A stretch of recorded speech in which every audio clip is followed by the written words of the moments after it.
Today we'll learn how do we connect to the Wi-Fi. So the Wi-Fi is a signal that allows us to connect to the internet in order to browse for web pages or send messages to our friends and loved ones. To first connect to the Wi-Fi, we need to select settings. Select Wi-Fi. As you can see, it's currently off.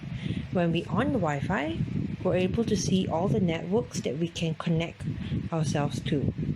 For example, if I want to connect to the third Wi-Fi over here, Wi-Fi network over here, I will then have to key in the password for this particular Wi-Fi network, click connect,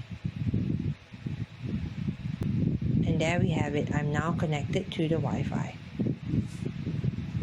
Another alternative method to on your Wi-Fi is to slide down on your notification pane. If you're an Android phone, you can then select the Wi-Fi button over there, and then you automatically have your Wi-Fi on. If you have previously connected to a network, it will automatically connect back to that same network.